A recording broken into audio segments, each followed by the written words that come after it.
si mañana llueve te prestaré mi automóvil. El hecho incierto ahí es que mañana llueva. ¿De qué depende que mañana llueva? ¿Depende de alguna parte? ¿Depende del acreedor? No, depende de la naturaleza. Esas condiciones que dependen de la naturaleza se llaman casuales.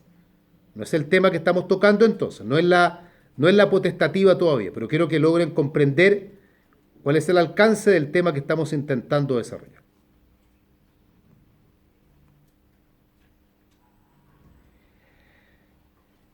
Las condiciones potestativas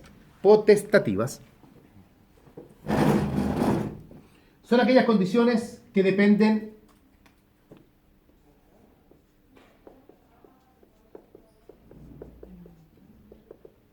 de la voluntad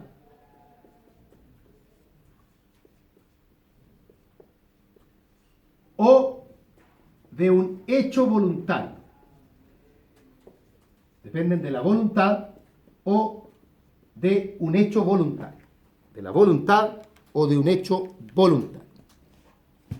De la voluntad o de un hecho voluntario del acreedor o del deudor, no de un tercero.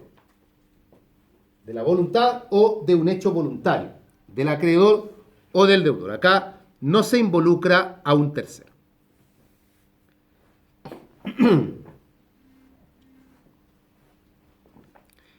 Que dependan de la voluntad. Por ejemplo, que yo le digo a Juan que lo noto que está aproblemado porque tiene que viajar fuera de Santiago y no tiene cómo. Y yo le digo a Juan, Juan, si tú quieres, yo te puedo prestar mi auto.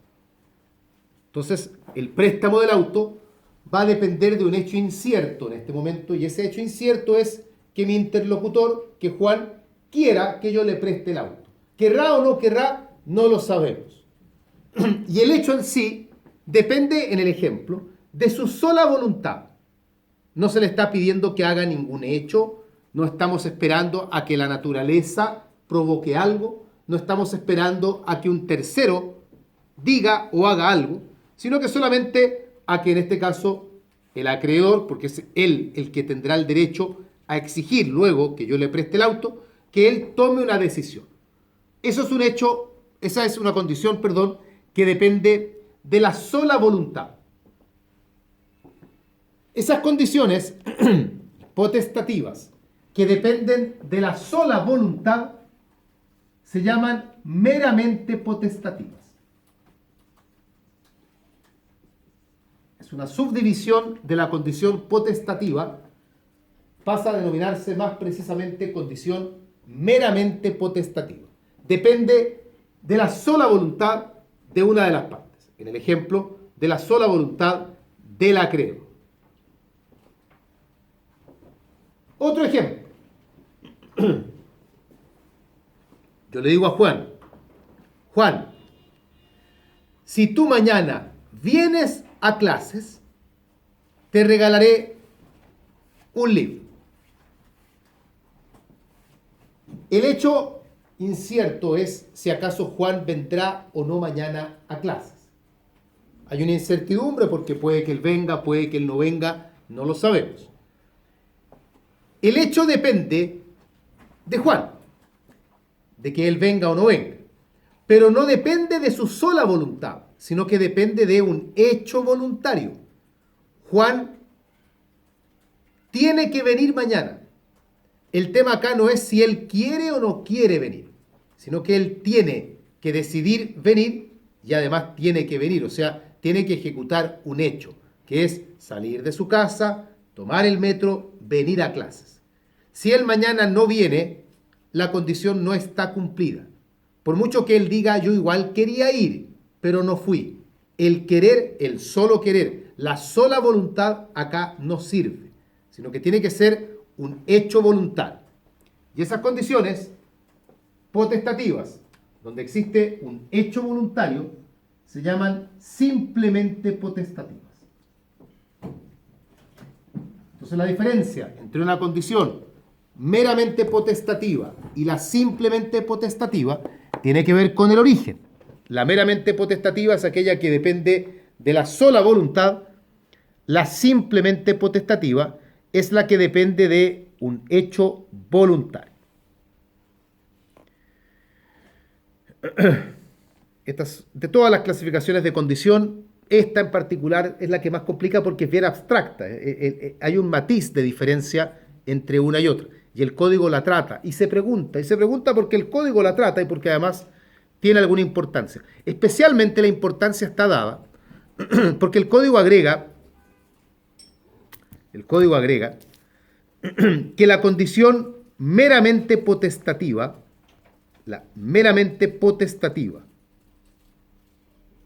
que depende de la sola voluntad del deudor, no vale.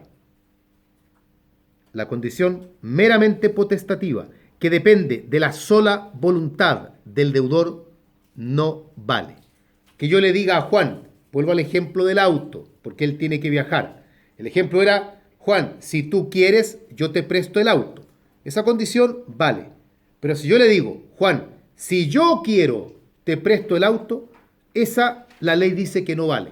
Porque estima el legislador que ahí no hay seriedad en esa oferta. Porque el acreedor queda entregado a algo que es completamente ajeno a él. Oiga, ¿me va a prestar el auto? No, no quiero, listo, sería todo. Y queda el acreedor en la total indefensión, porque depende, al fin y al cabo, depende de un mero capricho. Te presto dinero si es que me da gana prestarte dinero. Pregunta 5. ¿Puede una condición estar determinada? Si recuerdan la materia del día de ayer, nosotros conversamos que el plazo podía estar determinado o indeterminado. Decíamos que el plazo estaba determinado cuando se sabía el momento en que el hecho iba a ocurrir. Eso se llamaba plazo determinado. Y plazo indeterminado cuando se ignoraba el momento en que ocurriría el hecho. Traspasando eso a la condición, sabemos que la condición supone una incertidumbre, algo que no sabemos si va o no va a ocurrir. Pero a pesar de ello, ¿podría la condición estar determinada? Es decir, que a pesar que ignoramos si el hecho va a ocurrir o no va a ocurrir, sepamos al menos cuándo debiera ocurrir. Sí, la condición puede estar determinada. Generalmente, el ejemplo que uno suele colocar acá, y que es el que sale en los audios, porque además es el más simple de captar, es el que tiene que ver con la edad. Natacha, me acordé que se llama Natacha. ¿Qué edad tiene Natacha? 23. 23. ¿Cuándo cumple 24? El 6 de noviembre. El 6 de noviembre, falta poquito. Vamos a estar en clase, hay que saludarla. ¿Qué día cae? No ¿Es sé. martes? Si cada día de clase le hacemos una torta y una cosa. 23 dijo que tenía. Ya, supongamos que por un contrato se ha señalado que cuando Natacha cumpla 24 años, ella tendrá derecho a cobrar en el banco la suma de 3 millones de pesos. Pero para ello ella tiene que cumplir 24 años de edad. Nadie tiene la vida comprada, por lo tanto, que Natacha llegue o no llegue a cumplir 24 años es una incertidumbre porque Natacha podría morir antes. Pero sin embargo, sabemos en qué momento la condición se debiera cumplir. Ella debiera cumplir los 24 años el 6 de noviembre del 2018. Ese es el día en que vamos a develar si el hecho ocurre o no ocurre. Esa es una condición determinada. Un ejemplo de lo contrario, una condición indeterminada, donde no sabemos ni siquiera cuándo podría ocurrir. Voy a colocar otro ejemplo que es muy frecuente. Le decimos a Natacha también, Natacha, le regalaremos un auto cuando usted apruebe su examen de grado. En este momento Natacha está preparando su examen. Todavía lo puede aprobar, pero no sabemos cuándo. Ella no sabe cuándo lo va a dar. Lo dará este año, lo dará el próximo, lo dará en 2 años más, 3 años más. No se sabe. Entonces ahí tenemos una condición que estaría indeterminada. Pregunta 6.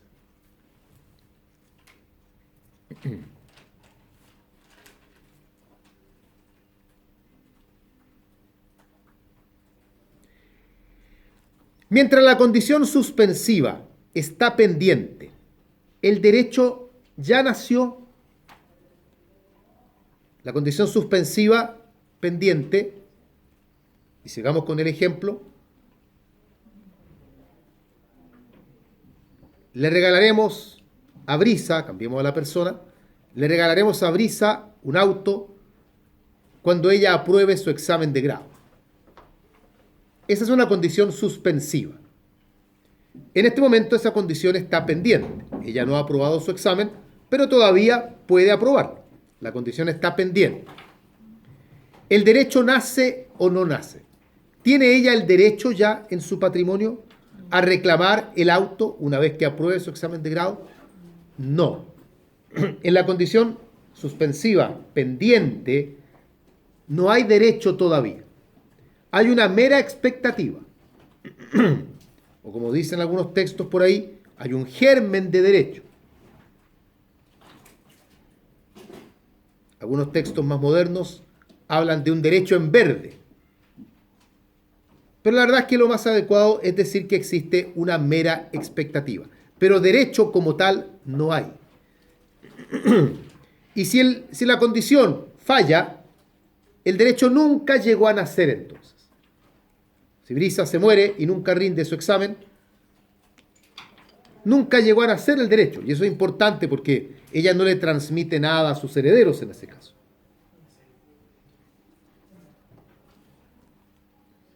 Pregunta 7. ¿Cómo se clasifica la condición resolutoria?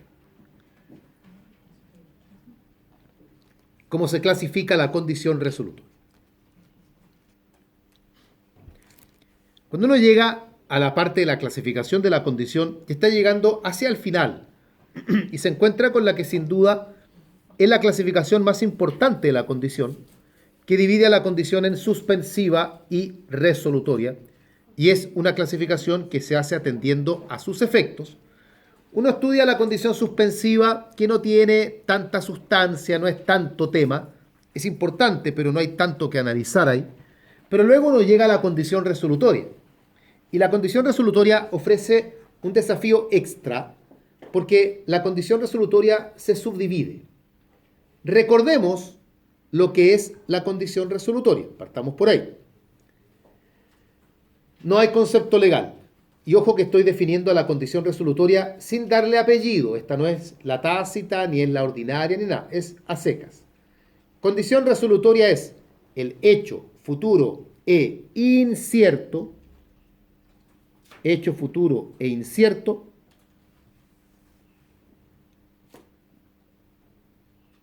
Del cual depende la extinción de un derecho. El hecho futuro e incierto, del cual depende la extinción de un derecho. Esa es la condición resolutoria definida. Ahora bien, ¿cómo se clasifica? ¿Qué tipos de condición resolutoria tenemos? Este me sucedió, para sacar la foto. Voy a borrar la pista. Con mi teléfono estoy ocupando para transmitir la clase. Vamos a... En realidad, para que fuese más fácil, debe haber sido directamente del WhatsApp. Mándela. Vamos a ver entonces cómo se clasifica la condición resolutoria.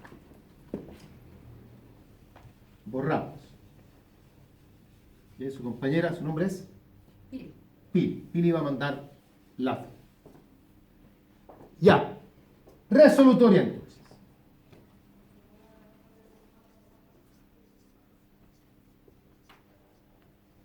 Tenemos condición resolutoria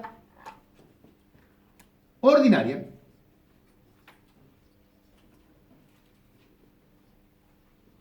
condición resolutoria tácita,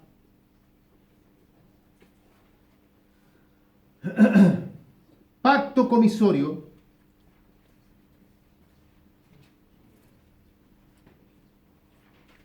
que a su vez el pacto comisorio puede ser pacto comisorio simple,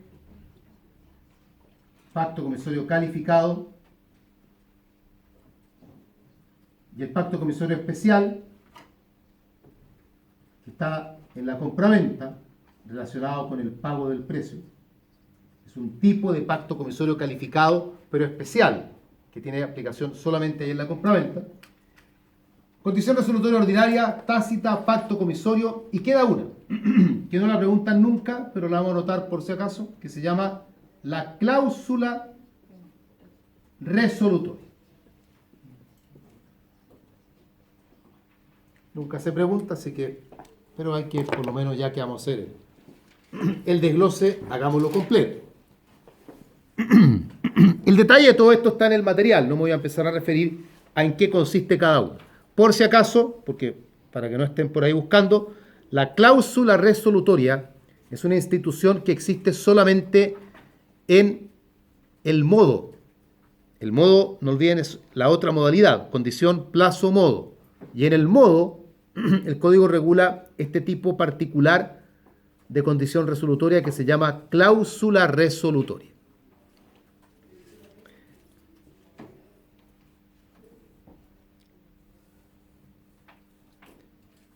Pregunta 8. ¿Toda condición resolutoria produce resolución?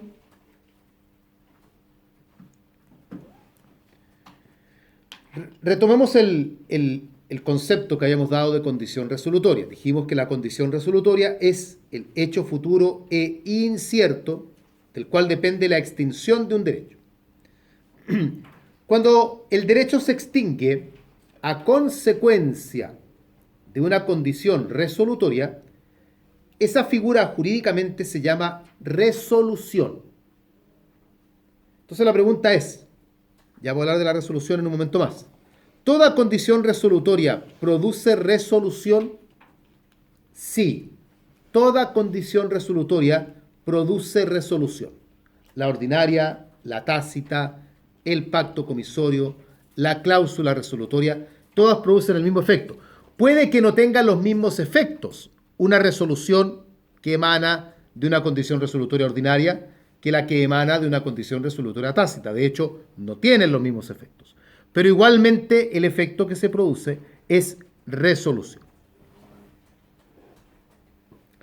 Pregunta 9. ¿Qué tipos de pacto comisorio existen y en qué consiste cada uno?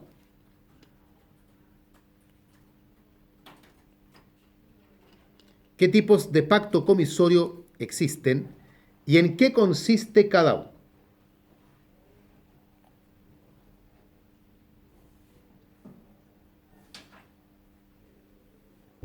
A ver, bueno, están en la pizarra, pero vamos a explicar someramente cada uno en qué consiste. Está el pacto comisorio simple, está el pacto comisorio calificado y está el pacto comisorio especial.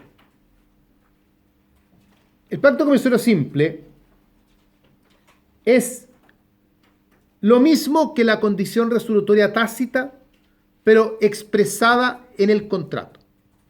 Lo mismo que la condición resolutoria tácita, pero expresada en el contrato.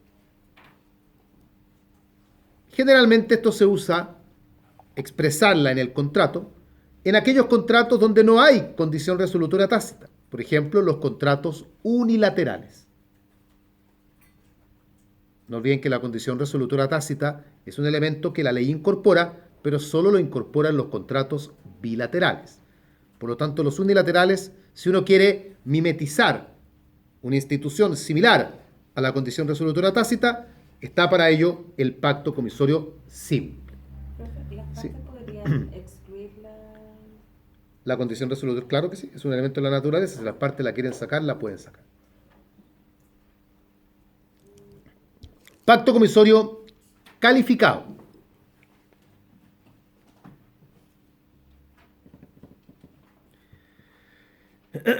El calificado es aquel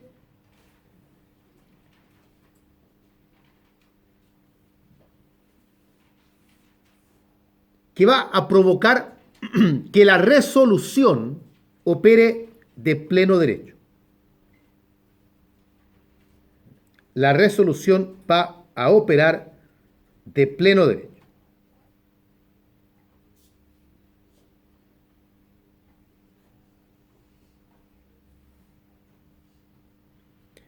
¿Qué significa esto? De aquí tienen que entender el contexto de lo que es la condición resolutoria, la tácita por lo pronto. Si celebramos un contrato bilateral con usted, que está sentada al fondo, ¿cómo se llama? Carola. Carola y yo celebramos un contrato bilateral, cualquiera. Y resulta que ella a mí no me cumple. En el contrato se activa la condición resolutoria tácita.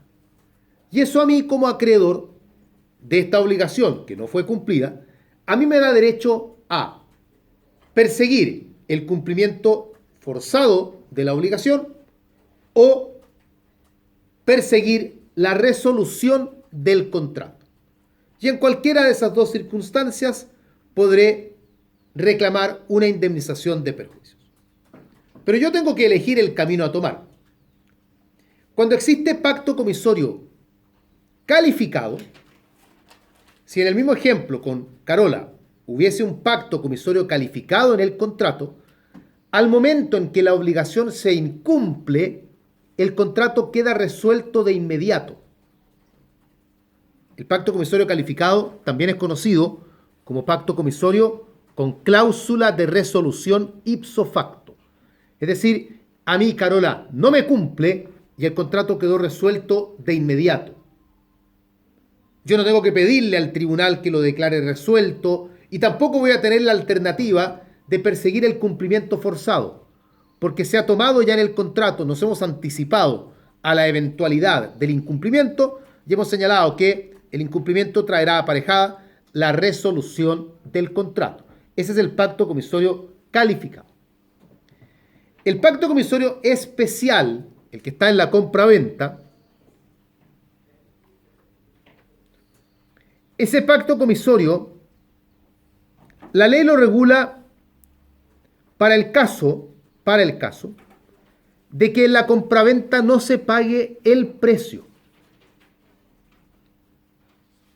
Está particularmente asociado con la obligación de pagar el precio en la compraventa.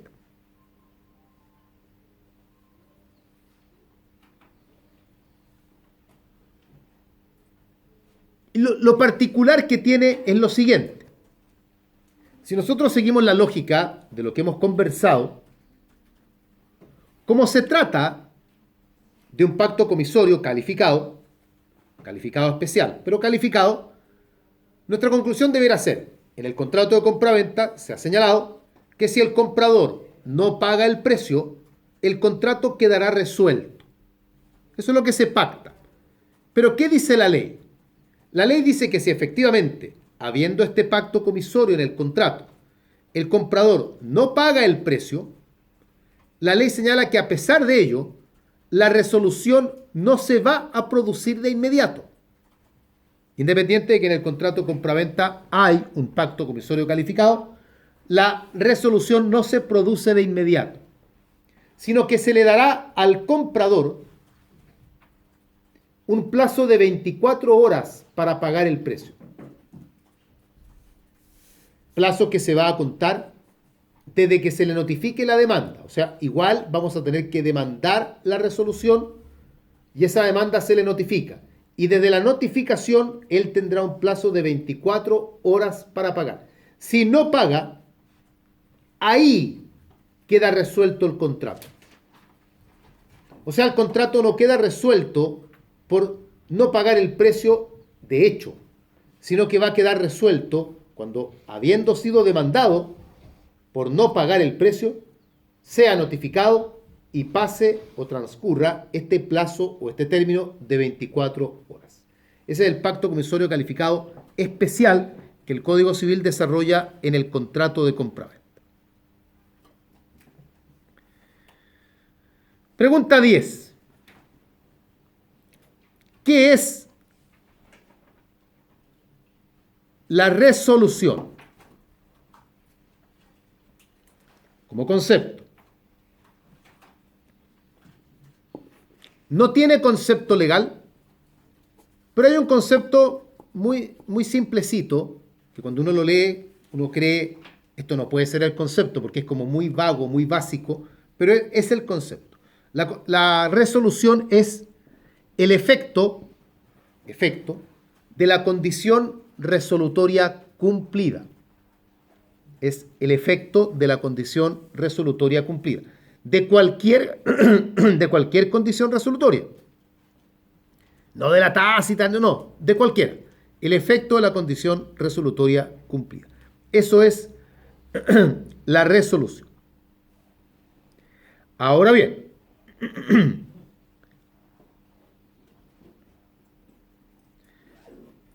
pregunta 11.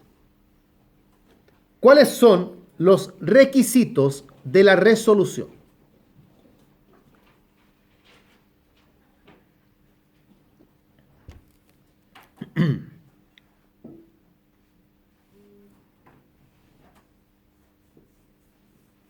A ver, aquí hay que distinguir.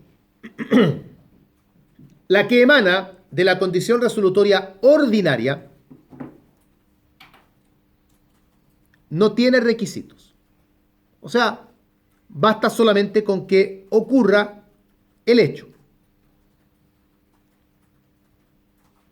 Te presto mi auto, pero si lo chocas, te lo quito.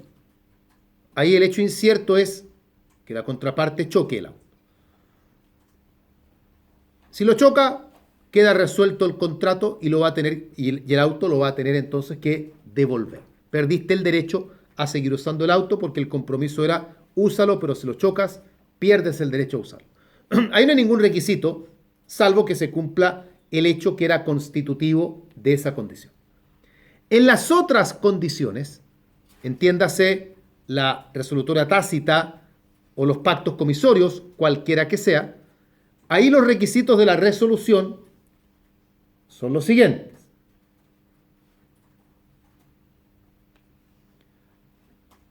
Letra A. Incumplimiento de alguna obligación. Incumplimiento de alguna obligación. No dramaticemos, ¿ya? No hay que incumplirlas todas. Con que se incumpla alguna de ellas, ya estamos en el escenario de la condición resolutoria tácita o pacto comisorio según corresponde. Letra B.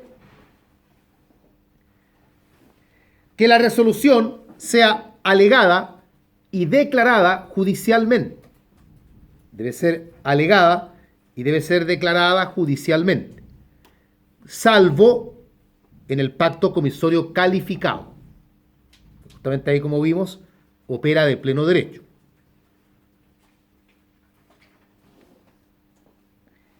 Y letra C, la parte que la alega,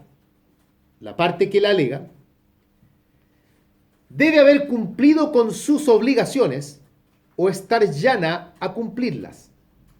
Debe haber cumplido con sus obligaciones o estar llana a cumplirlas. Entonces, esta era una compraventa entre Carola y yo, y ella no me pagó el precio. Yo podré reclamar siempre que yo ya haya cumplido con mi parte en el contrato o que me encuentre dispuesto a cumplir. Porque si yo no cumplí y ella no cumplió, no podemos estar recíprocamente demandándonos, representándole a uno el incumplimiento del otro cuando resulta que ambas partes no habrían cumplido. Estos son entonces los requisitos que debe reunir la resolución. Me preguntan en WhatsApp que dé algunos ejemplos de condición resolutoria ordinaria. Cualquier hecho que no sea el incumplimiento es condición resolutoria ordinaria. Que mañana llueva, que apruebes el examen de grado, que Pedro se case con María, que Juan llegue a cumplir 21 años, en fin, cualquier hecho sirve, siempre que sea lícito, claro está. Si matas a Juan, eso no puede ser objeto de una condición, pero hechos lícitos, hechos posibles, cualquiera que sea el hecho, salvo el incumplimiento, porque el incumplimiento es el hecho que constituye a las otras condiciones, a la resolutoria tácita o a los pactos comisorios. Pregunta 12, y que dice relación con algo que estaba preguntando Javiera por ahí. siempre debe ser declarada judicialmente. O sea, toda condición se tiene que declarar, toda resolución, perdón, tiene que ser declarada judicialmente. Depende. Vamos bien. En la condición resolutoria ordinaria, no hay que declarar la resolución judicialmente, sino que esa opera de pleno derecho. Condición resolutoria ordinaria opera de pleno derecho, no se reclama judicialmente. En la condición resolutoria tácita, ahí la resolución tiene que ser declarada judicialmente.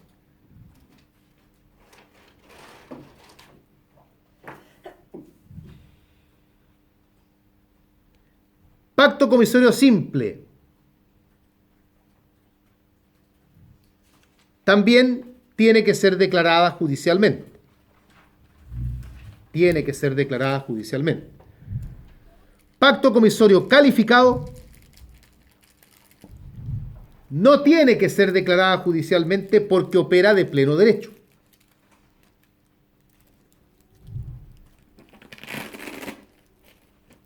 Pacto comisorio especial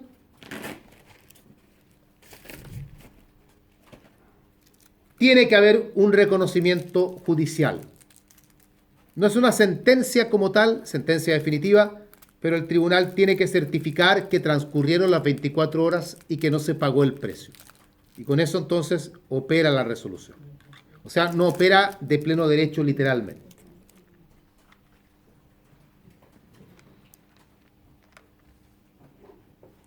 Trece. ¿En qué casos nace la acción resolutoria?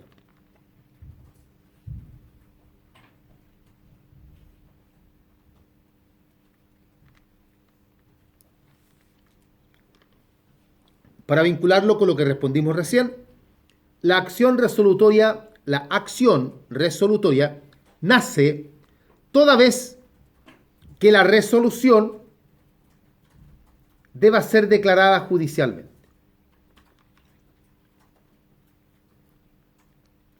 Justamente la acción que va a tener el acreedor para poder demandar la resolución, esa acción se llama acción resolutoria. Es decir, hay acción resolutoria en la condición resolutoria tácita,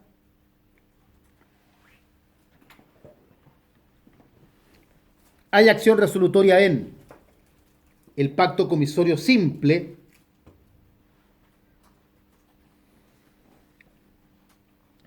y hay acción resolutoria en el pacto comisorio especial.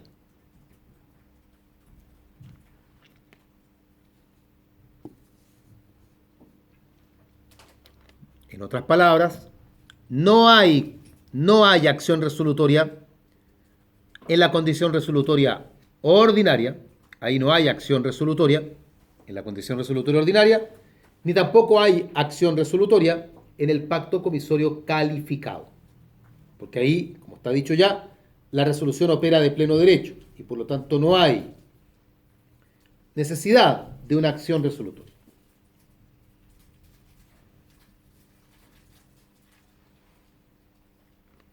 Pregunta 14.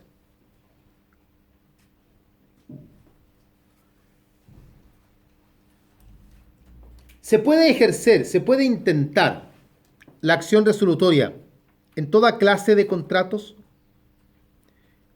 Es decir, por incumplimiento de obligaciones en cualquier tipo de contrato.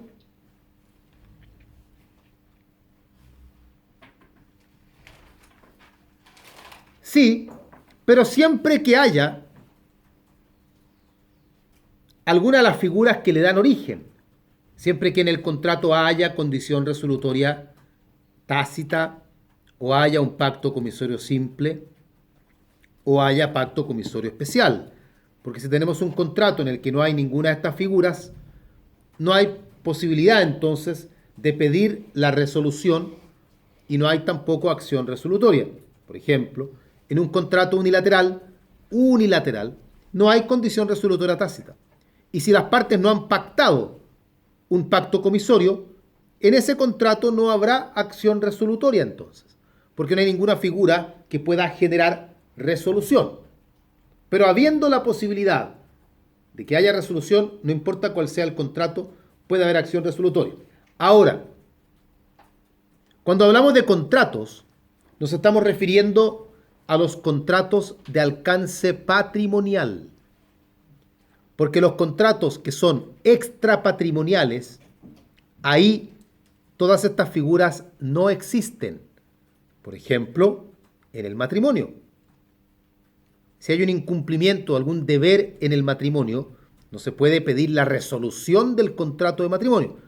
O, otro ejemplo, el acuerdo de unión civil, que también es un contrato, pero es un contrato ajeno a lo patrimonial, al menos en espíritu.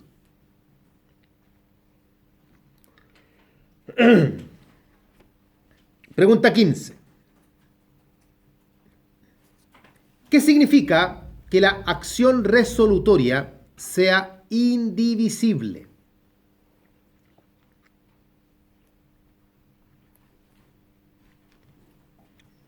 Una de las características de la acción resolutoria, que tiene varias, es personal, es patrimonial, en fin. Una de las características de la acción resolutoria es que la acción resolutoria es indivisible. ¿Qué significa eso? ¿Qué significa que la acción resolutoria sea indivisible? Esa indivisibilidad,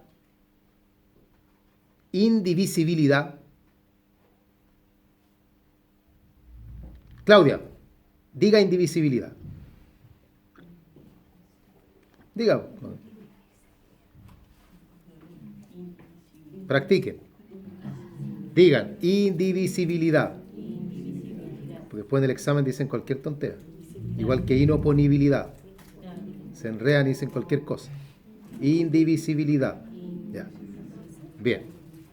Ahí tienen que ir al fonoaudiólogo algunos parece, pero en general está. Hay unos videos que se llaman Cantando Aprendo a Hablar y también pueden echarle una mirada y con eso pueden mejorar la dicción. Bien. La indivisibilidad entonces se puede mirar desde dos puntos de vista. La indivisibilidad objetiva y la indivisibilidad subjetiva.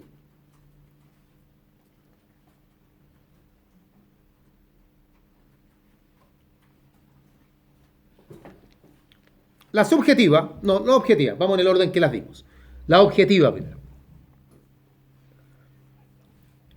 Objetiva porque si el acreedor decide pedir la resolución del contrato,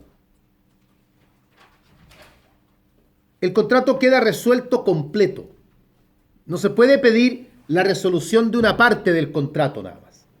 Como pretendiendo el acreedor, mire, como yo tengo el derecho, como acreedor, a pedir resolución y a pedir el cumplimiento forzado, yo quiero pedir mitad y mitad. Yo quiero que el contrato quede resuelto en parte y que otra parte se cumpla forzadamente. No se puede.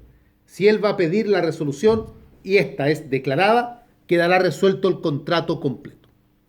Esa es la indivisibilidad desde el punto de vista objetivo. Desde el punto de vista subjetivo,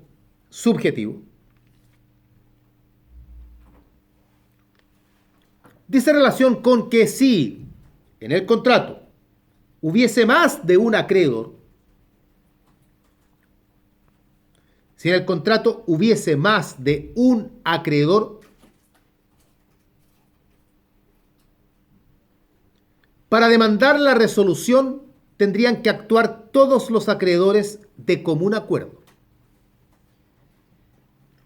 No puede un acreedor decir yo quiero demandar la resolución y otro decir yo voy a pedir el cumplimiento forzado. Por lo mismo que comentábamos antes, porque si el contrato queda resuelto completo y queda resuelto para todos. Por lo tanto, la resolución debe ser solicitada por todos los acreedores y no solamente por alguno de ellos. Esa es la indivisibilidad de la acción resolutoria. Pregunta Rocío, si acaso podría haber acción resolutoria en el pacto comisorio calificado o jamás. Bueno, uno sabe que hacer estas aseveraciones tan absolutas, sobre todo en derecho, siempre es peligroso, ¿ya? Jamás. Ya. Realmente uno debiera decir sí, debiera decir, ¿sabes qué? Nunca puede haber acción resolutoria en un pacto comisorio calificado. Pero cuidado, porque algunos textos, este pacto comisorio especial de la compraventa lo tratan dentro del pacto comisorio calificado. Entonces, si ese es el escenario, ahí habría que decir que sí, que en el caso del pacto comisorio calificado de la compraventa, ahí nace la acción resolutoria.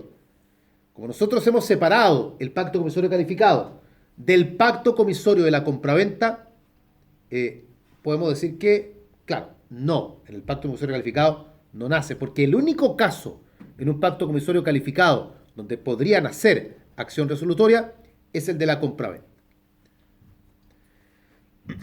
Pregunta 16.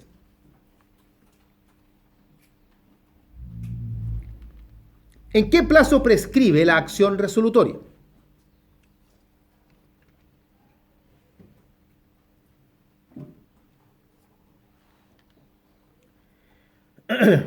Regla general,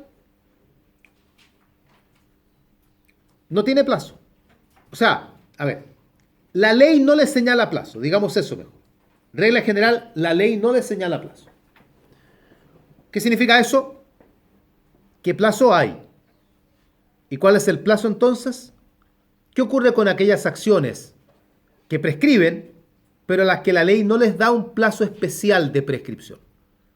¿En qué plazo se entiende que prescriben? ¿Cuál es la regla general? 5 años. Prescriben 5 años. Regla general entonces, la acción resolutoria prescribe en 5 años que se cuentan desde el incumplimiento.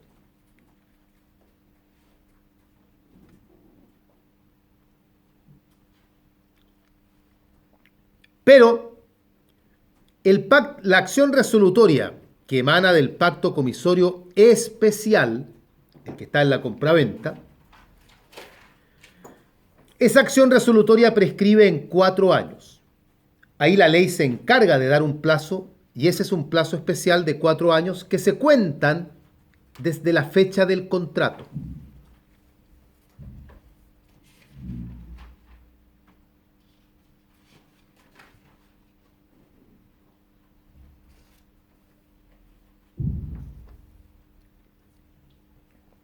Pregunta 17. ¿Qué efectos produce la resolución una vez declarada?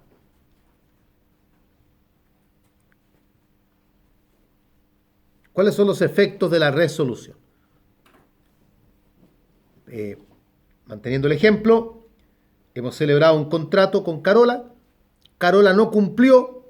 Yo como acreedor demandé la resolución del contrato y el tribunal, por sentencia definitiva, declaró el contrato resuelto. ¿Qué efectos se producen ahora?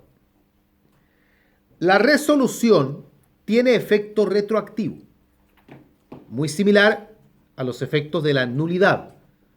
Hay efecto retroactivo.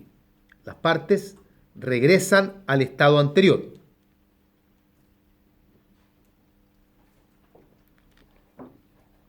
Esto implica que las obligaciones que estuviesen pendientes se extinguen.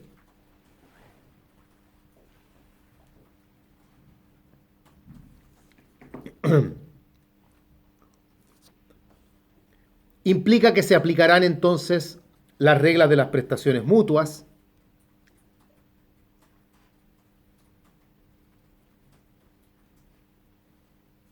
Muy similar a los efectos de la nulidad, pero ojo, viene más adelante en todo caso.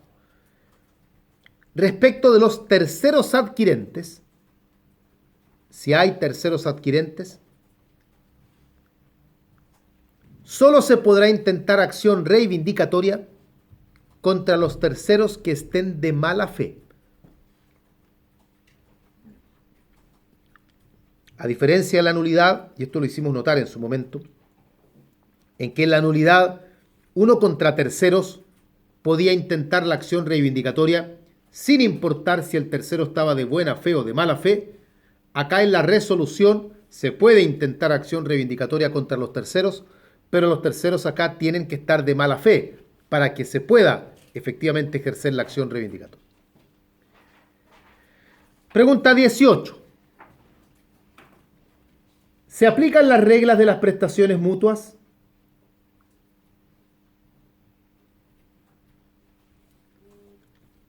Sí, se aplican las reglas de las prestaciones mutuas.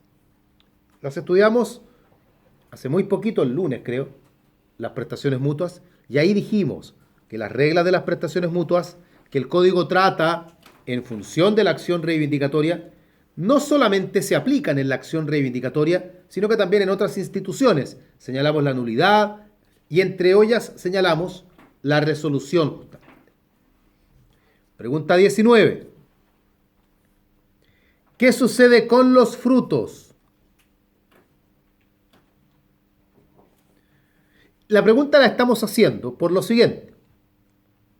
Si bien es cierto, en la resolución se aplican las reglas de las prestaciones mutuas, estas, sin embargo, tienen una regla especial. Si uno contrasta lo que el código dice en las prestaciones mutuas y lo compara con cómo éstas se aplican en la resolución, uno va a notar que hay una diferencia que tiene que ver justamente con los frutos. Tiene que ver con los frutos.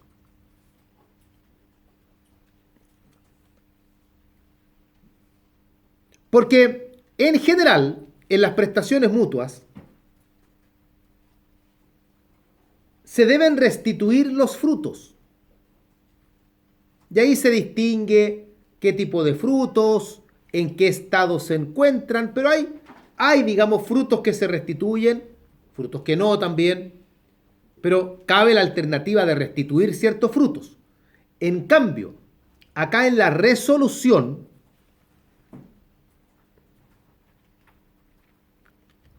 los frutos no se restituyen.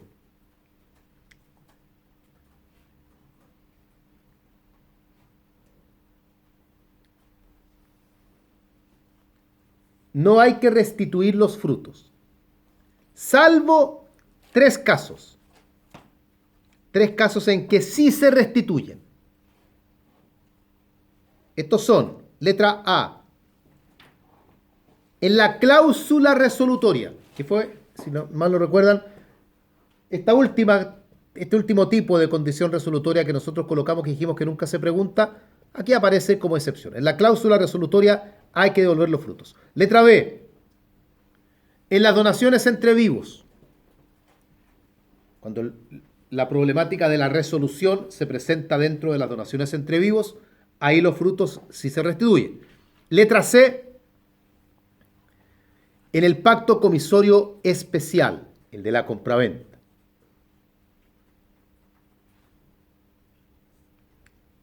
Ahí también se restituyen los frutos. O sea, se aplica la regla de las prestaciones mutuas, con excepción del tema de los frutos, puesto que los frutos no se restituyen, salvo estas tres excepciones que hemos visto al final, donde ahí los frutos sí se deben restituir. Pregunta 20. ¿Cuáles son los requisitos de aplicación del artículo 1490?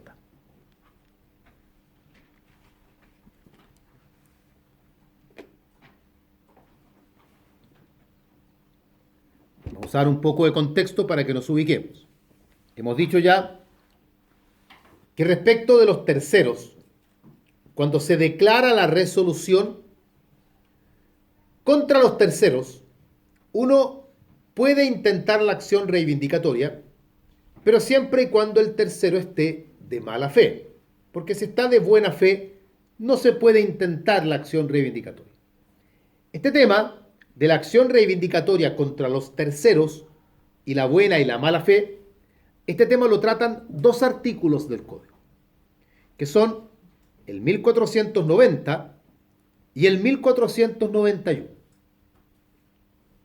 Son dos artículos Porque el primero, el 1490, trata el tema para los bienes muebles. Y el 1491 lo hace para los bienes inmuebles. Entonces la pregunta ahora es, pregunta 20, ¿cuáles son los requisitos de aplicación del artículo 1490? Vamos viendo. Letra A. Que se haya celebrado un contrato sujeto a condición resolutoria respecto a un bien mueble. Que se haya celebrado un contrato y que dicho contrato esté sujeto a condición resolutoria y que recaiga sobre un bien mueble.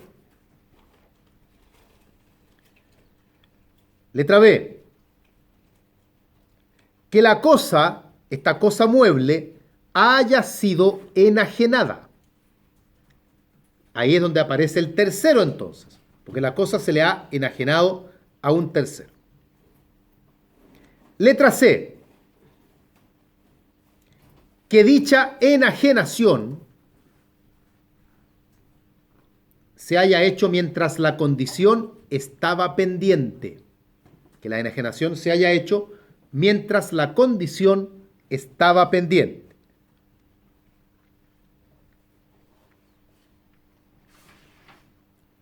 Y letra D, que el tercero haya adquirido la cosa de mala fe. Que el tercero haya adquirido la cosa de mala fe. ¿Qué significa esto? Que el tercero adquirió la cosa sabiendo que había una condición resolutoria pendiente. Cuando él adquiere el bien, él sabía que había una condición resolutoria pendiente. Esta mala fe hay que probarla, ¿sí? Que por lo demás no es nada nuevo porque en general la mala fe se debe probar. Con estos requisitos se podría entonces intentar acción reivindicatoria contra ese tercero. Pregunta 21, última pregunta de la condición. ¿Cuáles son los requisitos para aplicar el 1491? O sea, la misma historia que hemos contado recién, pero ahora sobre bienes inmuebles. Requisitos para que se pueda aplicar el 1491. Letra A. Que se haya celebrado un contrato y que haya una condición resolutoria.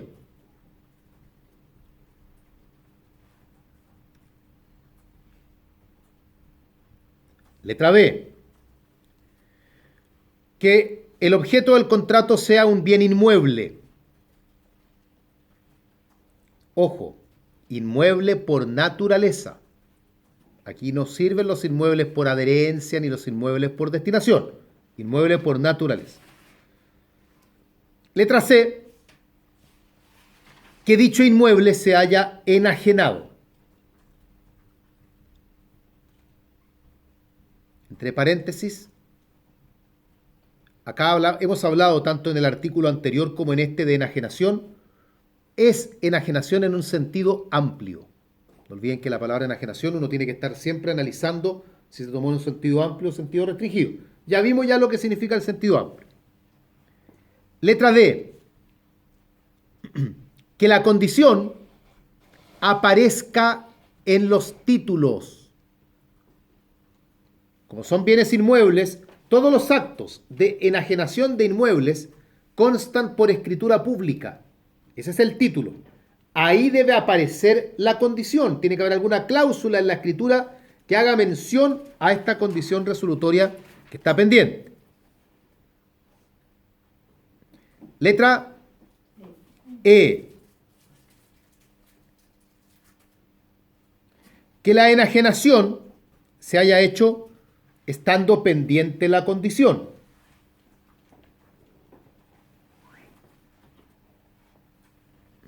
Y letra F, que al momento de adquirir el tercero esté de mala fe. Que al momento de la adquisición el tercero esté de mala fe.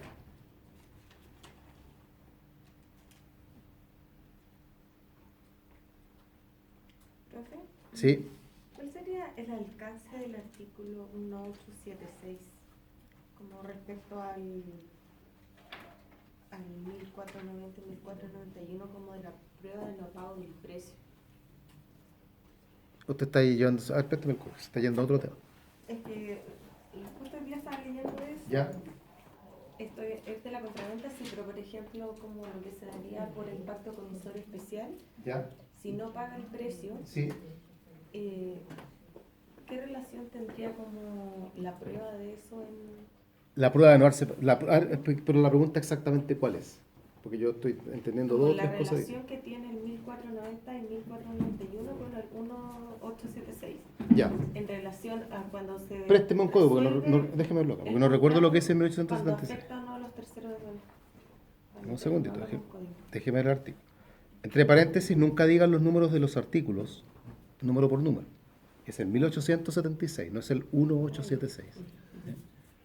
Porque ahí me dijo 4 artículos, el 1, el 8, el 7, el 6. Dice el artículo, la resolución por no haberse pagado el precio no da derecho al vendedor contra terceros poseedores, sino en conformidad a los artículos 1490 y 1491. Está repitiendo lo mismo que hemos dicho acá. O sea, está hablando de la resolución acá del pacto comisorio especial y está diciendo que no se puede intentar acción reivindicatoria contra los terceros adquirentes a menos que estén de mala fe. Luego dice, si en la escritura de venta se expresa haberse pagado el precio, no se admitirá prueba alguna en contrario, siendo la nulidad o falsificación de la escritura, y solo en virtud de esta prueba habrá acción contra terceros poseedores. Dice relación con qué. A ver, voy a colocar el ejemplo. Si yo, vamos a usar a personas de acá. Usted de lente, ¿cómo se llama? Ninosca. Ninosca. Yo a Ninosca le vendí una casa. Y en la escritura de venta, aparece que el precio se pagará en 20 cuotas mensuales. ¿Está claro? Han pasado 4 meses y Ninosca decide venderle la casa a Natacha. Entonces Natacha, cuando compre la casa, ella tiene que hacer un estudio de títulos. Entonces ella va a ver que en el título anterior hay una compraventa y va a decir, mira, Ninosca adquirió esta casa porque se la compró a Juan Andrés Celis. Y aparece en el contrato que el precio se iba a pagar en 20 cuotas mensuales. Y según yo estoy mirando por las fechas, ese contrato se celebró en enero, estamos en septiembre, han pasado 9 meses. Es decir, todavía queda un saldo de precio por pagar. ¿Qué significa eso para Natacha? Que si Natacha compra el inmueble, ella está de mala fe.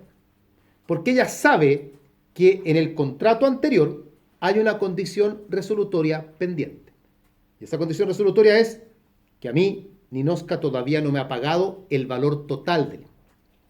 Pero, si en la escritura de venta entre Ninosca y yo, la escritura dijera que al momento de la venta yo reconozco que el precio está pagado en su totalidad, si luego de eso Natacha compra, Natacha estaría de buena fe. Porque aunque yo alegue que el precio no se ha pagado, aunque la escritura diga que sí, para el tercero lo que vale es lo que diga la escritura. A mí me da lo mismo a decir Natacha lo que hayan ustedes pactado en secreto entre ustedes. Pero si a mí la escritura me dice que el precio ya está pagado completo, yo decido comprar porque confío en que ya no hay temas pendientes por contratos anteriores. A menos que eso es lo que dice el artículo, que se reclame que ese título era falsificado o que es nulo por alguna otra razón. Ese es el alcance del artículo que usted está señalando. ¿Qué artículo era, profesor? 1876. Bien, dejamos de lado la condición con todo lo que tiene, que es la condición es un tema bien complicadito. Cambiamos ahora a algo más liviano, mientras que es como un pequeño recrédito para luego ir a la solidaridad. Nos metemos 2 preguntas nada más en las obligaciones simplemente conjuntas. Obligaciones simplemente conjuntas, también llamadas obligaciones mancomunadas, o también conocidas como obligaciones a prorrata.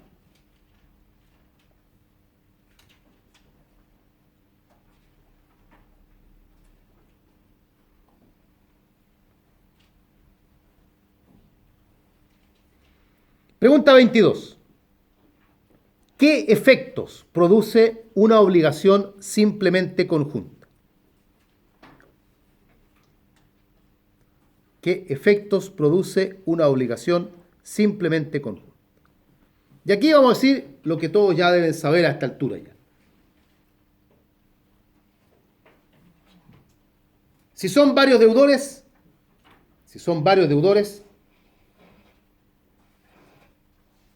cada deudor solo debe pagar su parte de la deuda. Cada deudor solamente paga su parte de la deuda. En el entendido que cuando lo haga, para él la obligación queda extinguida. No para el resto se mantiene, pero para él, que ha pagado el total de lo que él debía, la obligación se extingue. No olviden que las obligaciones simplemente conjuntas, y esto lo vimos ayer, hay pluralidad de vínculos jurídicos. Como yo ya les decía, si todos ustedes que están en la sala son mis deudores simplemente conjuntos, y a mí Natalie me paga, y me paga la parte que ella me debe, para ella esta obligación se acaba, pero no para el resto. Ahora, si en lugar de haber varios deudores hubiesen varios acreedores, la historia es la misma. Cada acreedor podrá cobrar solamente la parte que le corresponde. En el entendido que cuando ese acreedor cobra la parte que le corresponde y se la pagan, para ese acreedor el vínculo jurídico se disuelve. Yo ya cobré lo que a mí me debían, hasta luego. Mucha suerte para los demás acreedores, ojalá que también les paguen a ustedes, pero para mí la historia termina acá. En resumen, cada deudor paga solo su parte, cada acreedor cobra solo su parte. Pregunta 23.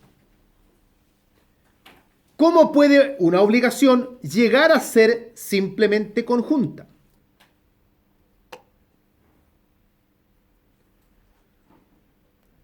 Hay dos caminos.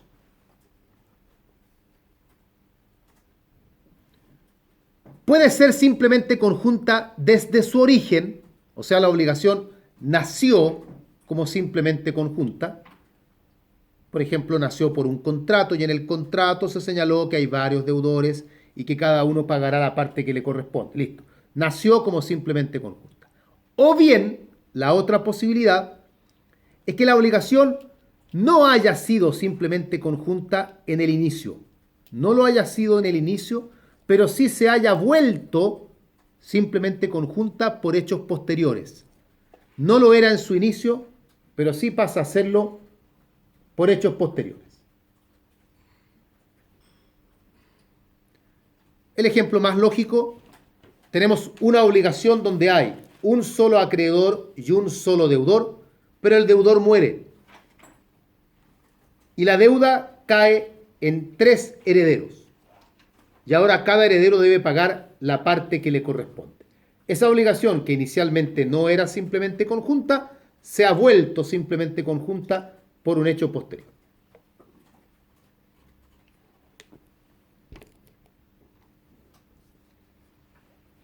Convengamos que las obligaciones simplemente conjuntas no son complicadas realmente. Termina el recreo. Vamos a las obligaciones solidarias.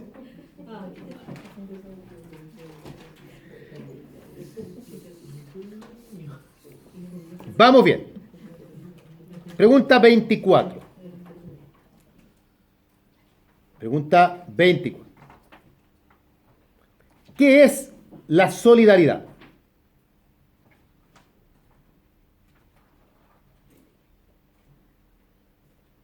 ¿Qué es la solidaridad?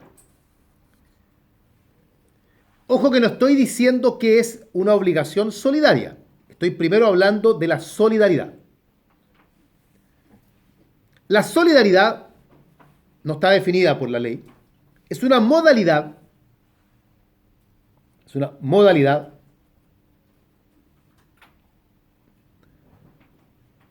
por la cual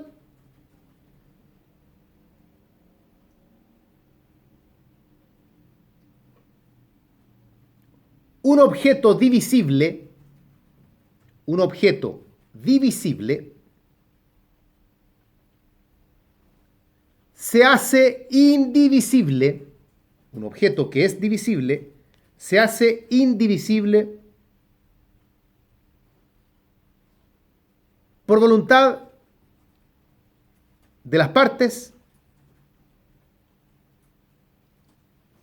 o del testador o de la ley. Ese es el concepto de solidaridad. Ahora bien, pregunta 25.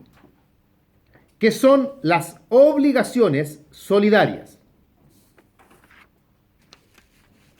¿Qué son las obligaciones solidarias? Tampoco tienen concepto legal. Diremos que son aquellas en que existen varios deudores o varios acreedores, varios deudores o varios acreedores de un mismo objeto divisible,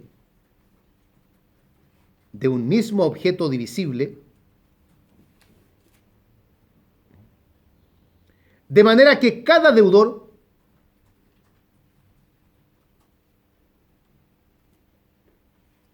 paga el total de la deuda o cada acreedor cobra el total del crédito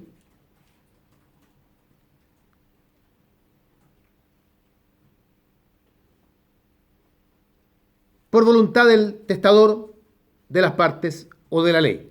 Por voluntad del testador, de las partes o de la ley.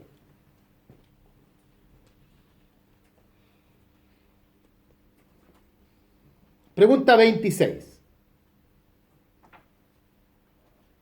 26, sí, 26. ¿Qué es la unidad en la prestación?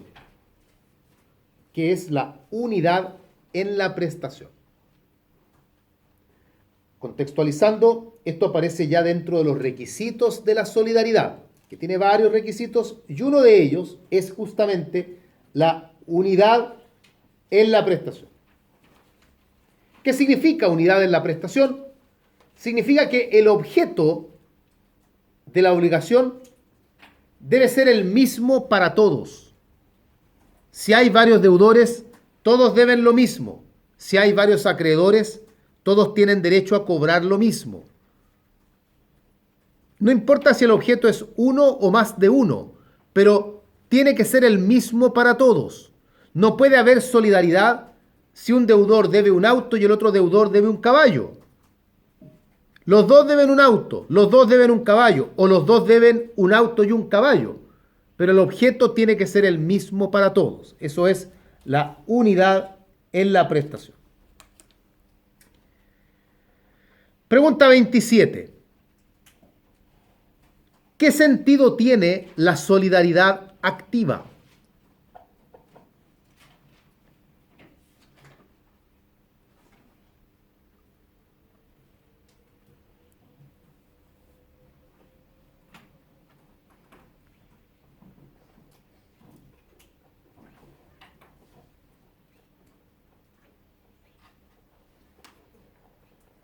A ver, esto está dentro de la clasificación de la solidaridad, y ustedes me imagino que lo saben, esto de las cosas que uno por lo menos sí entiende.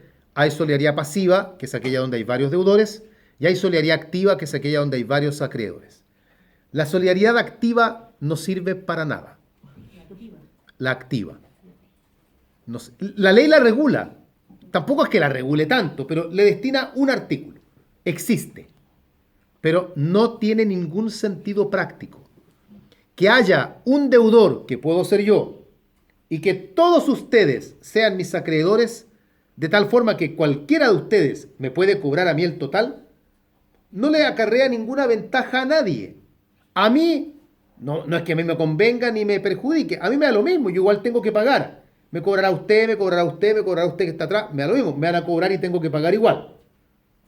¿Lo favorece a ustedes como acreedores? Tampoco. No representa ventaja ni para acreedor ni para deudor. Entonces, No tiene realmente ninguna finalidad práctica la solidaridad activa. Y es por eso que la ley la regula muy poquito. Y es por eso además que la solidaridad activa, si llega a existir, lo hace porque hay voluntad de las partes o del testador. Nunca nace por ley. No hay ningún caso en que sea la ley la fuente de la solidaridad activa. Pregunta 28. ¿Cuáles son las fuentes de la solidaridad pasiva? ¿Cuáles son las fuentes de la solidaridad pasiva?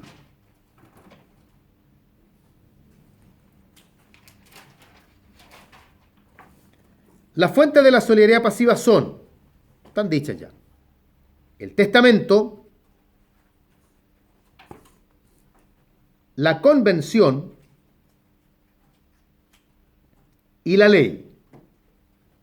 Testamento, convención, ley.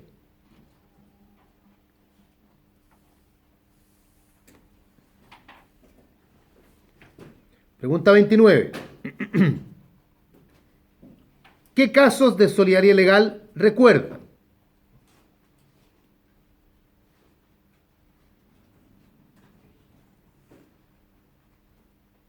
A ver, demos algunos ejemplos de solidaridad que tenga como fuente a la ley. ¿Cuál recuerdan ustedes?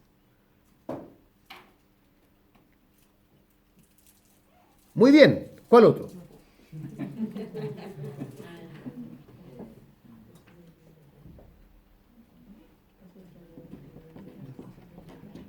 ¿No? Al menos algunos tienen que recordar.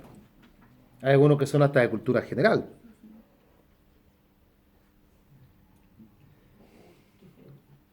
Ya vamos con uno. En materia extracontractual, la ley señala que cuando hay dos o más autores de delito o cuasidelito, serán solidariamente responsables de la indemnización.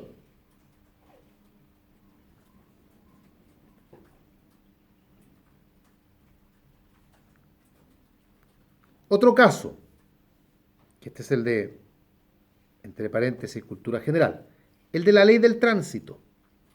Serán solidariamente responsables el conductor del vehículo y el dueño del vehículo, siempre que sean personas distintas, claro está.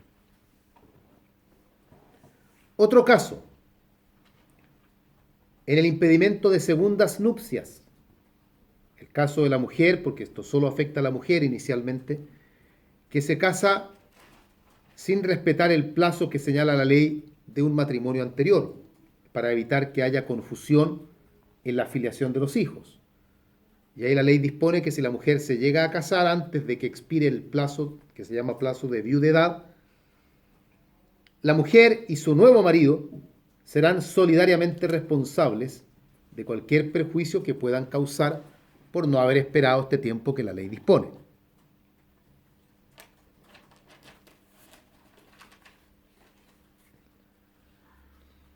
Otro ejemplo, en el comodato. Cuando una misma cosa le es prestada a varias personas,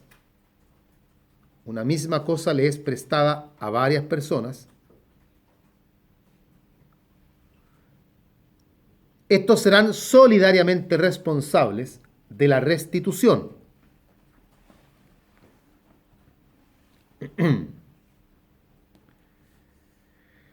Ya, ahí tienen varios ejemplos entonces de solidaridad, que tiene como fuente, a la ley.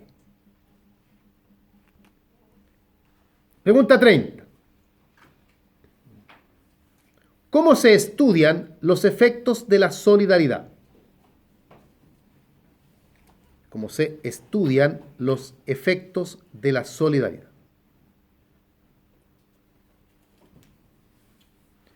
Este es un tema dentro de lo que es la solidaridad. Para entrar al estudio de los efectos, hay que hacer una distinción. Y esa distinción se puede hacer de tres maneras distintas. Y todo va a depender de cómo a mí me la pregunten en el examen. Una manera es distinguir entre los efectos de la solidaridad entre acreedor y deudores, estamos hablando de solidaridad pasiva, entre acreedor y deudores, y por otro lado, los efectos de la solidaridad entre los codeudores. Esa es una manera, o sea, yo divido los efectos en dos. Primero, efectos de la solidaridad entre acreedor y codeudores, efectos de la solidaridad entre codeudores. O una segunda manera es estudiar los efectos de la solidaridad también dividiendo en dos y que a la primera parte la llamamos la etapa de la obligación a la deuda, etapa de obligación a la deuda, y la segunda etapa, la etapa de la contribución a la deuda, la obligación a la deuda y la contribución a la deuda.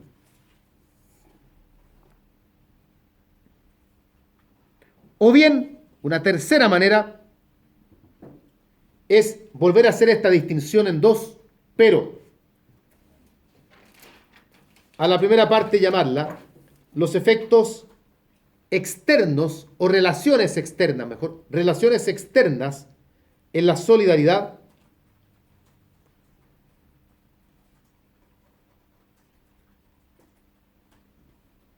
y a la segunda parte llamarla las relaciones internas de la solidaridad. Relaciones externas primero, relaciones internas segundo. El desglose es igual, sea cual sea el nombre que se le dé. Lo que cambia es solamente la denominación que le damos, llamémosla a la primera parte y luego a la segunda parte. Pregunta 31. ¿Qué es la obligación a la deuda?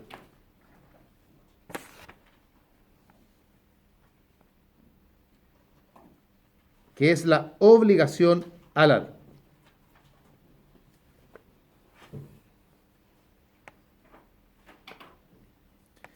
La obligación a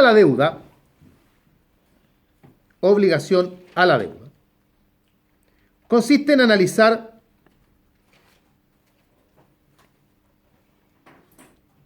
qué deudores son los que deben cumplir en caso de ser demandados. ¿Qué deudores son los que deben cumplir en caso de ser demandados? O sea, ¿qué deudores son los que están obligados? La respuesta es simple, porque están obligados todos los deudores.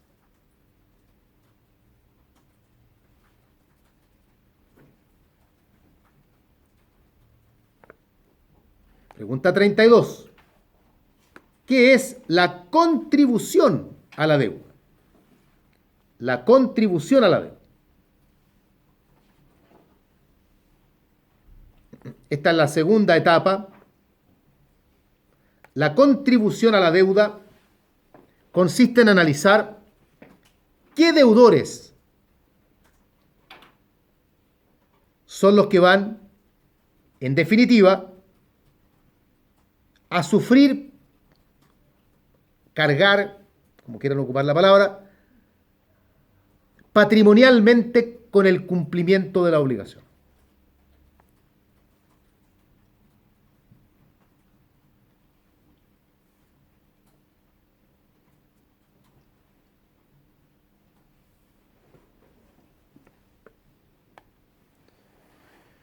Esto último, la contribución a la deuda, solo la tienen los deudores que se denominan deudores interesados.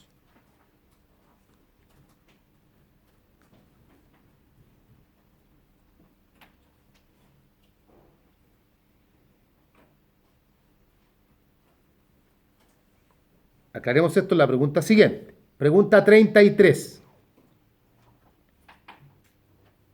¿Qué significa que haya deudores interesados y deudores no interesados?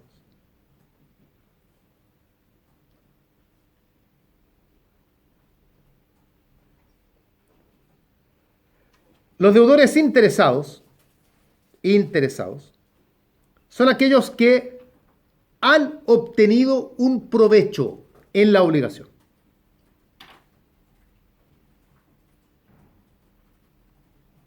Han obtenido un provecho. en la obligación.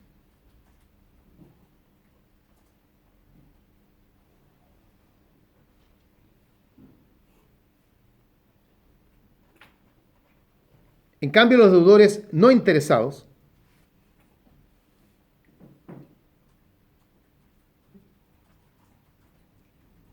son aquellos que no han obtenido ningún provecho, ningún beneficio en la obligación.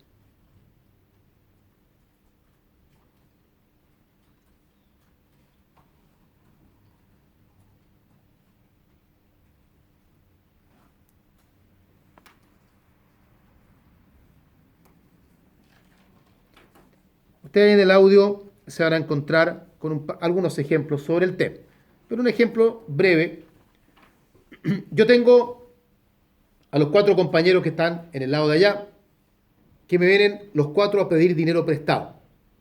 Y yo le presto a cada uno una cantidad de dinero. No la misma cantidad a cada uno, pero a cada uno le presto dinero. Y les digo que para seguridad mía, yo necesito que la obligación sea solidaria. Es decir, que yo le pueda luego cobrar el total a cualquiera de ellos. Y ellos me dicen que bueno, están de acuerdo en que sea solidaria. Pero yo les digo, además, yo necesito que en esta obligación solidaria también concurra como codeudor solidario Vanessa, que está sentada allá atrás. Y Vanessa accede, acepta también ser ella codeudora solidaria. No obstante, ella no está recibiendo nada. A diferencia de los 4 compañeros iniciales que estaban recibiendo dinero en préstamo, Vanessa no recibe nada. Ella acepta ser codeudora solidaria por amistad, por cariño, porque es buena persona. Es la misma lógica del fiador. El fiador acepta ser fiador porque quiere ayudar, por cariño, en fin. En ese ejemplo, los 4 primeros alumnos son codeudores interesados, porque ellos han obtenido algo en la obligación. Vanessa, en cambio, es codeudora no interesada, porque ella es codeudora igual que el resto, pero no obtuvo ningún beneficio en la obligación. Y como veremos luego, la ley no los trata por igual a los codeudores interesados que a los no interesados. Pregunta 34. ¿Qué sucede si un codeudor solidario es constituido en mora? ¿Qué sucede si un codeudor solidario es constituido en mora? Hay varios codeudores solidarios, sin embargo queda en mora solamente uno de ellos. Bueno, la mora de uno no acarrea la mora de los demás. No porque se encuentre en mora un codeudor solidario, se va a entender que están en mora todos.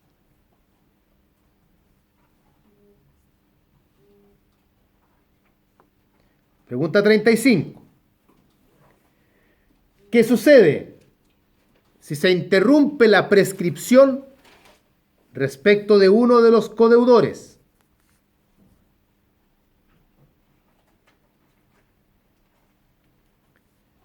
Si se interrumpe la prescripción respecto de uno de los codeudores, la prescripción queda interrumpida para todos. Se interrumpe para uno, pero queda interrumpida para todos.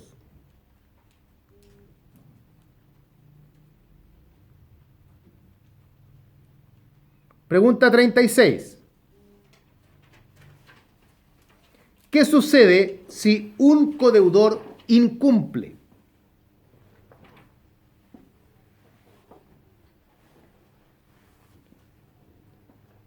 Los efectos del incumplimiento, entiéndase, por ejemplo, indemnización de perjuicios, son de responsabilidad solo del codeudor que ha incumplido.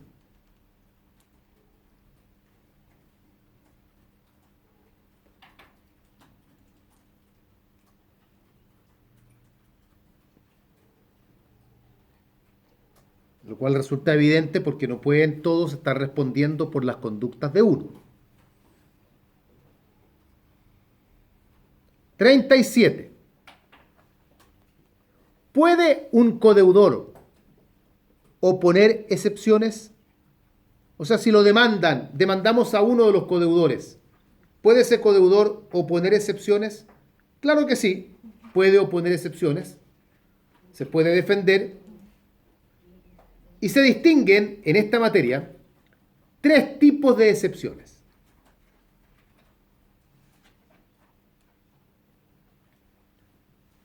Hay excepciones reales.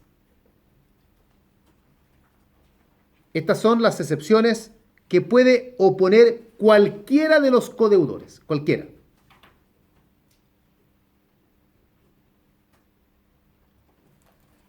Demandemos al codeudor que demandemos, él podrá intentar una excepción que es una excepción real. Por ejemplo, alegar que el contrato es nulo de nulidad absoluta, porque en el contrato hay objeto ilícito, por ejemplo. Como la nulidad absoluta la puede reclamar cualquier persona, entonces no hay problema en que cualquiera de los codeudores pueda oponer esa excepción porque es una excepción real. Hay también excepciones personales.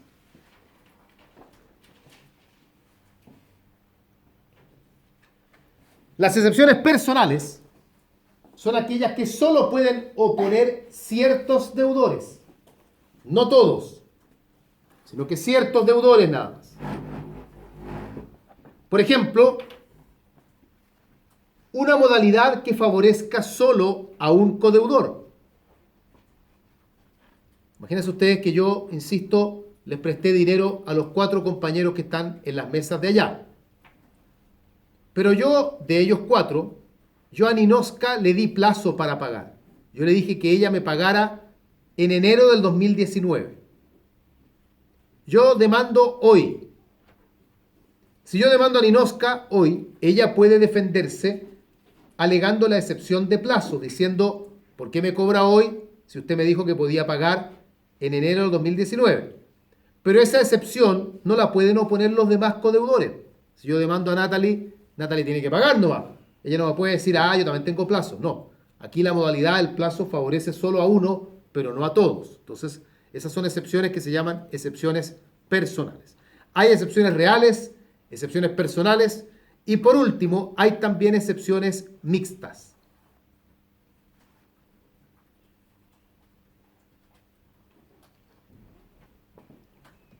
Las excepciones mixtas son aquellas que solo pueden oponer ciertos deudores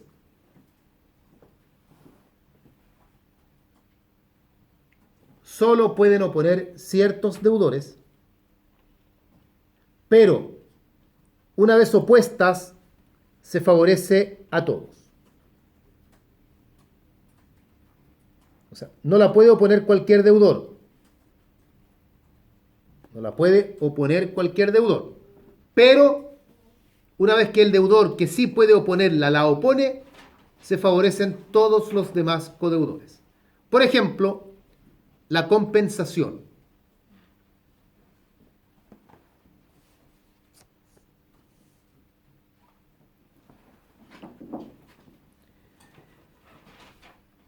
Bien.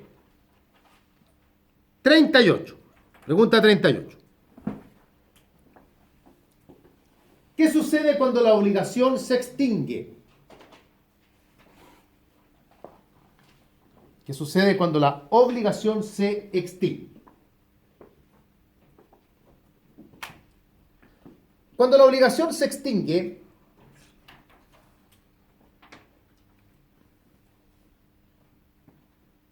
no importa de momento cómo se extinguió, tal vez se extinguió porque algún codeudor pagó, se extinguió porque el acreedor renunció a cobrar, o sea, condonó la deuda, en fin.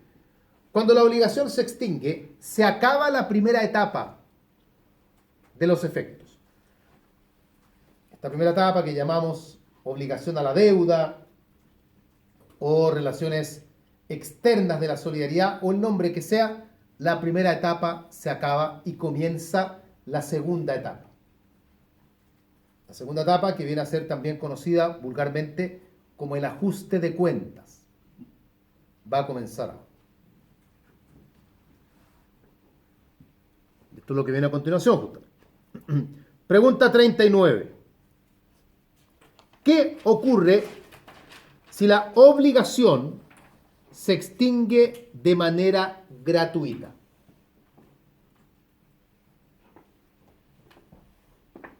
Pili ya sacó la foto, ya sé que vamos. Se extingue de manera gratuita. De manera gratuita significa que la obligación se ha extinguido sin que ningún acreedor, sin que ningún deudor haya hecho algún sacrificio económico. O sea, la obligación se extinguió y el acreedor quedó triste, porque no recibió nada. Por ejemplo,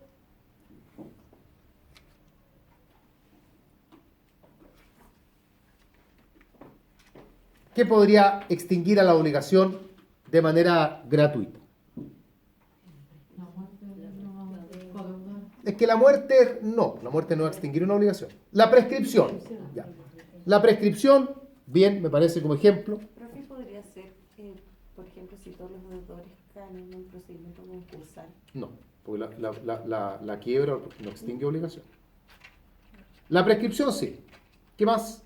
¿La pérdida fortuita? La pérdida de la cosa que se deba, siempre que sea por fuerza mayor o caso fortuito.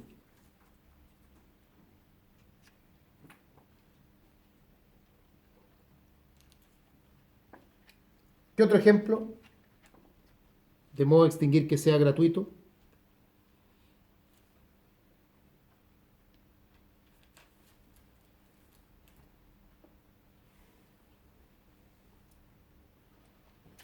Falta el más evidente, la remisión de la deuda. O sea, que el acreedor perdone la deuda. Esos son modos de extinguir gratuitos. ¿Qué ocurre entonces cuando la obligación se ha extinguido de manera gratuita?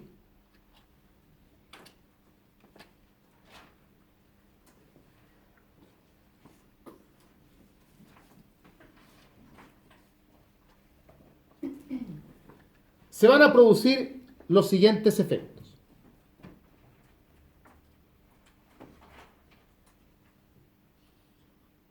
Se cayó internet, así que sus compañeros van a estar con ataque.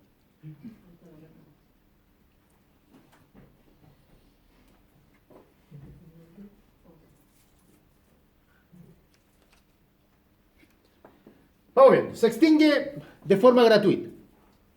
Los efectos, las consecuencias que se van a producir acá son las siguientes. Se extingue la obligación, obviamente.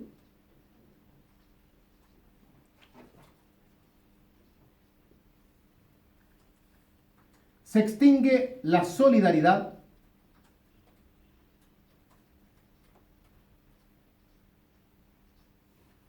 Y sería, no hay ningún efecto aparte de este. No hay nada más. Nada más va a suceder. No hay realmente ajuste de cuentas. No hay ningún codeudor que diga al resto, ustedes me tienen que pagar a mí algo. Porque acá ningún codeudor, ninguno, hizo sacrificio económico para esto. Esa es la idea de que la obligación se haya extinguido gratuitamente. Esta es la parte donde menos consecuencias hay, por decirlo así.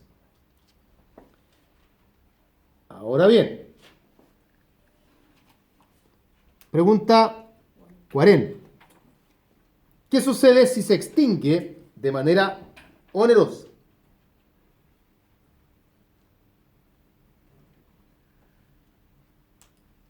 La obligación se extingue de manera onerosa. Los modos onerosos, para entenderlo, aunque puede ser un poco evidente tal vez por lo que hemos ido conversando,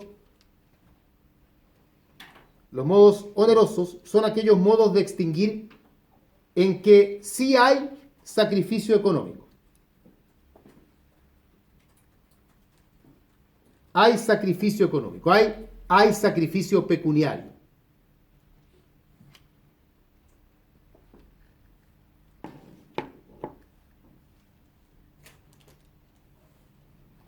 Por ejemplo,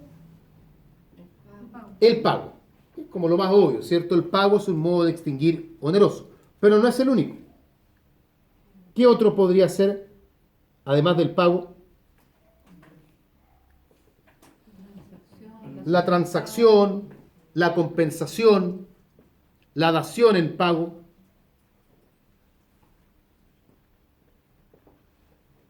Esos son modos de extinguir onerosos. Ya, ¿qué ocurre cuando el modo de extinguir entonces es oneroso? Y piensen en el pago, porque es lo más fácil de entender, ¿ya? O sea, yo le cobré a uno de los alumnos, le cobré el total. Cuestión que yo como acreedor puedo hacer, así que no hay nada extraño. Acá las consecuencias son las siguientes. Hay que distinguir. Si quien pagó o quien sufrió el sacrificio económico, en el ejemplo del pago, es un deudor interesado, o si fue un deudor no interesado. ¿A quién le cobré? ¿Le cobré a Natalie, que era deudora interesada, o le cobré a Vanessa, que era deudora no interesada? ¿A quién le cobré? Si pagó, si cumplió, un codeudor interesado, acá los efectos o las consecuencias son: se extingue la obligación,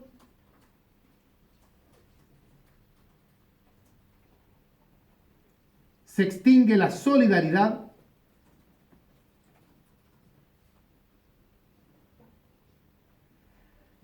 y el codeudor que pagó se subroga en los derechos del acreedor, para cobrar al resto de los codeudores. Se subroga en los derechos del acreedor para cobrar al resto de los codeudores.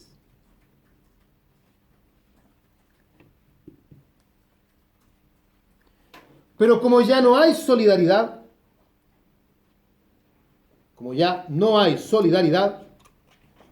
le cobra a cada codeudor solamente su parte. No le puede cobrar el total a cada codeudor, sino que le cobra a cada codeudor solo su parte.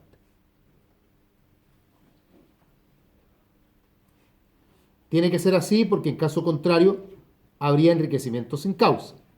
Esto no puede ser un sorteo donde yo le cobré a Natalie y Natalie tuvo que cargar ella con toda la plata de todo el mundo y los demás se van de libro. Natalie paga, pero ella le dirá a los demás: oye, ustedes también recibieron en su momento, así que tienen que reembolsarme lo que yo tuve que pagar. Yo pagué el total, pagué más de lo que yo recibí, ustedes me pagan la diferencia, y para eso la ley le da las acciones que el acreedor tenga. ¿Qué ocurre en cambio cuando el que paga es un codeudor no interesado? La misma historia, yo le cobré el total esta vez a Vanessa, que era la codeudora no interesada. Ella pagó el total, no le queda otra, tiene que pagar, es codeudora solidaria. ¿Cuáles son acá las consecuencias? Se extingue la obligación,